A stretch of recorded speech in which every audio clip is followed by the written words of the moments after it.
A contractor who prepares his contract on 31st December each year commenced a contract on 1st April 2020. उसने काम चालू किया 1st April को और he prepares his account on 31st December. तो 1st अप्रैल 2020 को चालू करके पहला ईयर एंड कब होगा उसका? 31st दिसंबर 2020 को होगा. The costing records concerning the said contract reveal the following information on 31st December 2020. पहली बात 1st अप्रैल टू 31st दिसंबर का पीरियड काउंट करना 9 मंथ्स आता है शायद. अप्रैल मई जून जुलाई अगस्त सितंबर अक्टूबर नवंबर दिसंबर. So contract account you will prepare for 9 months from the starting date till year end. Material charge to site, labour engaged, 4 months salary, ये सब डेबिट होने वाला है. Frame planned costing rupees 2,60,000 had been on site for 146 days. Their working life is estimated at 7 years and the final scrap value is 15,000. Depreciation is to be charged on time basis. नहीं बोलते तो भी करते थे, तो 146 days का depreciation charge करेंगे. ऐसा क्वेश्चन सॉल्व हुआ है पहले, लेकिन इसमें कुछ नया होगा, देखते हैं. A supervisor who is paid rupees 8,000 per month has devoted approximately 1/2 of his time to this contract. उसने अपना आधा समय इस कॉन्ट्रैक्ट पे दिया है, बाकी दूसरा आधा समय किसी और कॉन्ट्रैक्ट पे दिया होगा. The administration and other expenses amounts to rupees 1,36,500. यहाँ तक तो सब easy है. Material in hand at site on 31st December 2020 cost 35,400, जो कॉन्ट्रैक्ट अकाउंट के क्रेडिट साइड लिख देंगे. The contract price was rupees 20 lakhs. On 31st December 2020, 2/3 of the contract was completed. 2/3 काम हो चुका है. Architect certificate had been issued covering 50% of contract price, and rupees 7,50,000 had so far been paid on account. यानी कॉन्ट्रैक्टी ने हमको payment जो किया वो 7,50,000 है, वो इन्फॉर्मेशन है. पेड ऑन अकाउंट का मतलब कॉन्ट्रैक्टी से पैसे मिले. वो अकाउंट्स में लिखने का स्टाइल रहता है, paid on account, purchased on account. उस वर्ड का ज़्यादा ये नहीं करना आपने, क्या बोलते हैं उसको, ज़्यादा उसमें फंसना नहीं, वो लिखने का स्टाइल है सर.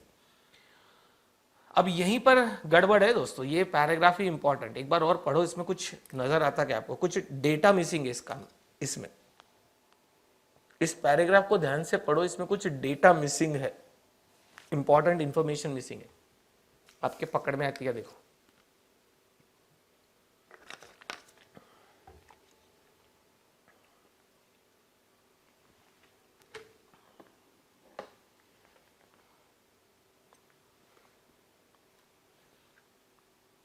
आई क्या नहीं आई कुछ इन्फॉर्मेशन? ये क्वेश्चन को स्टार लगवाने का कारण सिर्फ ये वाली लास्ट 2-3 लाइन है बस, बाकी सब प्लेन है क्वेश्चन. देखो कुछ लोगों के दिमाग की घंटी बजी होगी. तो ये कॉन्ट्रैक्ट पे काम कितना हुआ है? 2/3. 2/3 of the work is completed by December and. 2/3 काम हो चुका, लेकिन सर्टिफिकेट 2/3 का मिला क्या? सर्टिफिकेट 2/3 का नहीं मिला ना, सर्टिफिकेट मिला 50% का. 50% का मतलब होता है 1/2, यानी काम हुआ 2/3, उसमें से सर्टिफाई हुआ 1/2 सिर्फ. इसका मतलब कुछ अनसर्टिफाइड बचा ना. Work completed is 2/3, out of which certified is 1/2, means 50%. It means some portion is uncertified.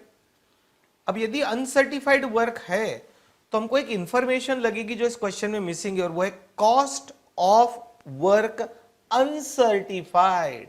ध्यान में आया क्या? Which is like a closing stock adjustment. आपको कॉस्ट ऑफ वर्क अनसर्टिफाइड लगेगी, वो इस क्वेश्चन में दी नहीं है. एक बार और देख लो ऊपर से नीचे तक कहीं इंफॉर्मेशन है क्या? मुझे तो नहीं लग रही. कॉस्ट ऑफ वर्क अनसर्टिफाइड इस क्वेश्चन में मिसिंग है. तो आप बोलेंगे क्वेश्चन में गलती है. गलती नहीं है, उनको देना नहीं है, वो आपको कैलकुलेट करना है. अब prepare contract account to show works cost of the contract. ये भी एक नया वर्ड आया आपके लिए, works cost of the contract. कोई बहुत बड़ी बात नहीं है वो, यानी वो जो 31st दिसंबर 2020 तक जो खर्चा लगा ना, उसका नाम ऐसा है, वर्क्स कॉस्ट. यानी अभी तक ईयर एंडिंग तक कॉन्ट्रैक्ट पे खर्चा कितना लगा is called works cost of the contract. उन्होंने कॉस्ट शीट का वर्ड यूज कर लिया, वर्क्स कॉस्ट. जो फैक्ट्री कॉस्ट बोलते थे ना, वैसे. एक्चुअली कॉन्ट्रैक्ट अकाउंट के लिए गलत है वो, लेकिन इंस्टीट्यूट ने यूज किया तो अपन कुछ बोल नहीं सकते. तो आपको इस कॉन्ट्रैक्ट पे खर्चा कितना लगा अप टू 31st दिसंबर, उसको वर्क्स कॉस्ट बुलाते वो, यानी कॉस्ट इनकर्ड टिल डेट. और आपको नोशनल प्रॉफिट निकालना है फॉर द ईयर एंडिंग 31 दिसंबर 2020। मेरे ख्याल से क्वेश्चन खत्म हुआ, अब इसके आगे नहीं है। यस अब इस पूरे क्वेश्चन में सिर्फ एक ही पॉइंट नया है और वो है calculation of cost of work uncertified. आप बोलेंगे नहीं दिया है तो जीरो है, तो ऐसा तो हो ही नहीं सकता, जीरो कैसे आएगा? यदि 2/3 काम हुआ और पूरे 2/3 काम का ईयर एंड पे सर्टिफिकेट मिल गया तो फिर अनसर्टिफाइड कुछ बचा नहीं ना। लेकिन काम हुआ 2/3 और सर्टिफिकेट मिला 1/2 का 50% का, तो इसका मतलब अनसर्टिफाइड तो है, तो दिया नहीं है इसका मतलब नहीं है, ऐसा नहीं। तो वो कॉस्ट ऑफ वर्क अनसर्टिफाइड निकालना मेन काम है। मैं आपको थोड़ा टाइम दूंगा सॉल्व करते समय।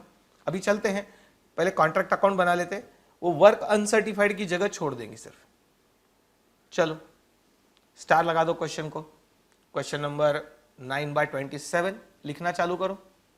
आपको समय दूंगा मैं वो अमाउंट ढूंढने का। क्वेश्चन 9/27 हेडिंग दे दो contract account for the period from 1/4/20 to 31st December 20. Contract account for the period from 1st April 20 to 31st December 20, that is 9 months.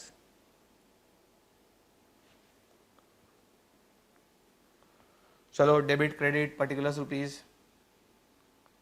rupees debit side, particulars rupees credit side.